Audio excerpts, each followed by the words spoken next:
Salam damai sejahtera untuk Bapak, Ibu, dan Saudara yang kekasih di dalam Kristus. Hari ini saya akan melanjutkan pembacaan dan perenungan firman Tuhan dari kitab Kejadian pasal 32 ayat 22 sampai dengan 32. Demikianlah firman Tuhan. Pada malam itu Yakub bangun dan ia membawa kedua istrinya, kedua budaknya perempuan, dan ke-11 anaknya, dan menyeberang di tempat penyeberangan sungai Yabok. Sesudah ia menyeberangkan mereka, ia menyeberangkan juga segala miliknya. Lalu tinggallah Yakub seorang diri, dan seorang laki-laki bergulat dengan dia sampai fajar menyingsing. Ketika orang itu melihat bahwa ia tidak dapat mengalahkannya, ia memukul sendi pangkal paha Yakub, sehingga sendi pangkal paha itu terplecok ketika ia bergulat dengan orang itu. Lalu kata orang itu, biarkanlah aku pergi karena fajar telah menyingsing. Saud Yakub, aku tidak akan membiarkan engkau pergi jika engkau tidak memberkati aku. Bertanyalah orang itu kepadanya, siapakah namamu? Saudnya Yakub. Lalu kata orang itu, namamu tidak akan disebut lagi Yakub, tetapi Israel, sebab engkau telah bergumul melawan Allah dan manusia, dan engkau menang. Bertanyalah Yakub, katakanlah juga namamu. Tetapi Saudnya, mengapakah engkau menanyakan namaku? Lalu diberkatinya Yakub di situ. Yakub menamai tempat itu Peniel, sebab katanya, aku telah melihat Allah berhadapan muka, tetapi nyawaku tertolong. Lalu tampaklah kepadanya matahari terbit ketika ia telah melewati Peniel, dan Yakub pincang karena pangkal pahanya. Itulah sebabnya sampai sekarang orang Israel tidak memakan daging yang menutupi sendi pangkal paha, karena dia telah memukul sendi pangkal paha Yakub pada otot pangkal pahanya. Demikian jauh pembacaan firman Tuhan untuk kita sekalian. Berbahagialah kita yang mendengarnya, menyimpannya dalam hati, dan melakukannya. Amin. Sebelum kita bersama-sama merenungkannya, merefleksikannya dalam kehidupan kita saat ini, mari kita berdoa memohon bijaksana dari Allah kita. Bapa di surga, terima kasih untuk kebenaran firman-Mu. Ya Tuhan, kasihanilah kami, ampunilah kami, layakkanlah kami dalam memahami firman-Mu. Ada banyak kekurangan, keterbatasan, kelemahan kami. Kiranya Roh Kudus memberi pencerahan kepada kami. Ya Tuhan, berilah kekuatan untuk kami mengerti dan melakukan firman. Terima kasih ya Bapa, kasihanilah kami, baik yang menyampaikan maupun yang mendengarkan firman. Kami berdoa di dalam nama-Mu ya Tuhan Yesus. Amin. Bapak, Ibu, dan Saudara yang kekasih di dalam Kristus, ada saatnya kita sendirian di tengah-tengah pergumulan hidup kita. Kita tidak bisa menghindari adanya problem dalam kehidupan kita. Kita juga tidak mungkin tidak mengalami sebuah problem dalam kehidupan kita. Besar kecilnya problem dalam hidup kita, itu tergantung pada bagaimana kita berhadapan-hadapan dengan masalah tersebut. Tentunya kita mau supaya setiap masalah kita dapat diselesaikan dengan cepat, tepat, dan menghasilkan suatu kedamaian. Tetapi kenyataannya kita selalu berhadapan dengan problem besar, kecil, yang sepele, atau yang sangat sulit untuk diselesaikan. Bahkan bisa jadi problem itu sampai seumur hidup kita belum diselesaikan. Yakub, walaupun sudah 20 tahun berpisah dengan Esau, kakak kembarnya, tetapi problem hati dalam dirinya Yakub tetap tidak bisa diselesaikan. Walaupun pekerjaan yang sudah dilakukannya begitu baik dan diberkati Tuhan, Tuhan mengaruniakan istri dan anak-anak, Tuhan mendapatkan dirinya boleh menerima berkat-berkatnya, dan Yakub benar-benar ingin kembali kepada apa yang dijanjikan Tuhan kepada Abraham dan Ishak, berada di tanah perjanjian. Namun problem hatinya Yakub tidak mudah untuk diselesaikan. Strategi demi strategi dicoba, dicari, usaha, tetapi hatinya tetap tidak tenang. Mengapa demikian? Tentu karena hati kita seluas dunia semesta ini. Tidak bisa diukur dengan jarak atau dengan materi apapun dapat dipuaskan untuk diselesaikan. Dan Yakub belajar untuk memahami itu, tetapi dia mau sendirian. Mungkin saja ia sendirian untuk merenung, memikirkan ulang apa yang sudah dilakukannya dan apa yang sudah diperolehnya selama 20 tahun ini. Bisa jadi ia tetap mengatakan, toh akhirnya aku harus berjumpa dengan Esau, kakak kembarnya yang pernah ditipunya atau pernah direbut darinya kesulungan, dan berkat. Tentu ini tidak mudah bagi Yakub. Di tengah kesendirian itu, Yakub menyadari bahwa tidak ada jalan keluar, hopeless. Pada saat seperti itu, Tuhanlah yang hadir di dalam hidupnya. Tuhanlah yang menyatakan dirinya, menjalankan rancangannya seturut dengan kehendaknya kepada Yakub. Di seberang sungai Yabok, Yakub dijumpai Tuhan. Perjumpaan yang misterius, perjumpaan yang tidak pernah dirancangnya, dan perjumpaan yang tidak pernah ada di dalam pengalaman sebelumnya. Ya, dia punya pengalaman mendapatkan mimpi, bahkan sebelumnya ia bertemu dengan malaikat-malaikat Allah. Tapi perjumpaan malam itu menjadi perjumpaan yang sungguh tidak mudah untuk dimengerti olehnya. Tiba-tiba saja ada seorang atau sesosok oknum pribadi yang datang kepadanya, mungkin menantangnya duel, walaupun usia sudah lanjut, tetapi tenaga masa mudanya masih tetap terlihat. Dan tak disangkanya, di tengah kesepian itu ternyata ada pribadi lain yang ada di sekitarnya. Seringkali kan kita menghadapi hal seperti itu. Di tengah kesendirian, kesepian, ketiadaan harapan, seolah-olah kita sendirian, padahal ada pribadi lain yang memperhatikan, yang melihat kita, bahkan yang ada dan hadir di tengah-tengah kita. Di seberang sungai Yabok, pria yang sudah lanjut usia ini, dan yang sudah berlelah, berjerih payah untuk melupakan masa lalu, melupakan dan mencoba untuk meninggalkan problemnya, ternyata berhadapan-hadapan dengan seorang pria, seorang laki-laki, dan diajak duel. Wow, Yakub tidak menyerah, Yakub tidak mau kalah. Dia mau sendiri, dia mau bebas, dia mau lepas. Tiba-tiba ada orang yang mau mengajaknya berkelahi, bergulat. Tetapi kenyataannya pria yang mengajaknya bergulat atau dia bergulat terhadap pria ini, terjadi suatu clash yang sangat seru. Yakub tidak jadi pemenang, tetapi juga pria itu tidak membiarkan Yakub begitu saja jadi pemenang. Berjam-jam, bermenit-menit, ternyata Yakub tidak mau menyerah.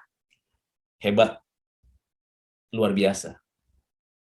Bapak, Ibu, dan Saudara yang kekasih dalam Kristus, ketika kita mengalami problem dan masalah, kadang-kadang kita sudah nyerah, putus asa, frustasi, nggak ada lagi yang bisa diharapkan. Yakub tidak, terus berjuang sampai fajar menyingsing. Saya tidak tahu seberapa kuatnya Yakub berjam-jam berjuang, bergulat, bertengkar, atau melakukan suatu tindakan untuk melawan si laki-laki itu. Sampai sedemikian luar biasanya, tetap Yakub tidak mau mengalah. Yakub tidak mau menyerah, merasa diri masih kuat, masih hebat, masih punya kekuatan yang luar biasa. Itulah Yakub. Yakub itu kita. Kita merasa kuat, merasa hebat, merasa lebih baik dari siapapun. Sekalipun sudah berlarut-larut kesulitan itu, berlarut-larut pergumulan itu, tetap kita merasa lebih kuat. Sampai pada waktunya, laki-laki itu memukul pangkal paha Yakub. Di situ Yakub sadar betul bahwa dirinya memang tidak bisa menang dari laki-laki itu. Tapi laki-laki itu juga tidak mau melepaskannya. Dia pukul pangkal paha Yakub, dan Yakub di situ sadar. Pria ini sengaja membiarkannya untuk terus berjuang mengandalkan kekuatan. Sampai berapa lama kekuatan melawan pria ini, laki-laki ini, pribadi ini, ternyata sampai Yakub mengalami pukulan dulu, hajaran yang begitu menakutkan. Syukurnya Yakub tidak meninggal pada waktu itu. Yakub hanya dipukul pangkal pahanya, disentuh saja, tidak keras, tapi disentuh saja, dan terplecok. Di situ ketahuan bahwa kekuatan Yakub di pangkal pahanya. Sehingga Yakub mampu bergulat, mampu bekerja jadi gembala, domba kambing, berkarya luar biasa, dan mempertahankan hidupnya luar biasa. selama 20 tahun di rumah Laban, paman mertuanya. Bahkan dikaruniakan anak-anak yang akan meneruskan keturunan berikutnya. Dan laki-laki yang memukul pangkal paha itu membiarkan Yakub menyadari bahwa Yakub sebenarnya sangat mudah untuk dikalahkan. Tetapi Yakub masih ngotot. Sekali ini ngototnya Yakub bukan untuk berupaya lagi mempertahankan dirinya, mengalahkan laki-laki itu atau pria itu atau sosok pribadi ini, bukan. Tapi ada satu kesadaran bahwa ini lebih hebat, lebih kuat, lebih tahan terhadap apapun. Siapakah pria ini? Siapakah sosok pribadi ini? Yang bukan hanya seakan-akan membiarkan dirinya terus bergumul selama berjam-jam sampai fajar, tetapi sekali sentuh dengan kekuatan yang ada pada pria itu, Yakub menyadari kelemahannya. Dan Yakub mengatakan, berkati aku. Biasa yang lebih tinggi, yang lebih superior, yang lebih berotoritas itu yang memberkati. Itu adalah konsep yang perlu dan penting juga untuk kita ingat. Orang tua yang lebih berotoritas, yang lebih kuat, dan yang sudah menunjukkan belas kasihan, penjagaan, dan kekuatan yang nyata, patutlah kita menerima berkat darinya. Maka Yakub menyadari hal itu. Padahal laki-laki itu, sosok makhluk pribadi yang bergumul dengan Yakub ini, pribadi ini mengatakan, aku mau pergi, tapi berkati dulu aku, kata Yakub. Diberkatilah Yakub, tapi sebelum diberkati pribadi ini, dalam penampakannya, menanyakan namanya. Penting sekali nama, identitas. Masih ingat video sebelumnya, saya menjelaskan tentang nama. Nama itu penting, berkaitan dengan identitas, karakter, dan masa depan. Yakub, namamu saya ganti. Kalau mau diberkati, namamu saya ganti. Yaitu Israel. Bahwa engkau pahlawan yang bisa menang, karena bersama dengan Tuhan Allah yang memberkati. Wow, tentu Yakub dengan senang hati menerima suatu perubahan itu. Perubahan bukan pada fisiknya yang akhirnya terpelecok pangkal pahanya, bukan karena ada nama yang berubah, tetapi substitusinya berkaitan dengan jati dirinya berubah. Sekarang ia tahu bahwa ia harus bersandar kepada yang kuat, yang maha kuat, yang maha hebat. Pribadi itu adalah Allah yang menyatakan diri dalam rupa manusia sebelum inkarnasi. Pribadi itu menyatakan kuasa, kekuatan, otoritasnya kepada Yakub. Namanya diganti, dilekatkan pada namanya Israel. Yang artinya Yakub secara pribadi bergumul melawan Allah dan ia menjadi pemenang. Dia adalah seorang pemenang. Jadi yang memberi kemenangan kepada Yakub adalah Tuhan Allah yang menahan dirinya dan menghajar dirinya dan memulihkan dirinya dan memberikan identitas baru kepadanya. Itulah arti pemenang.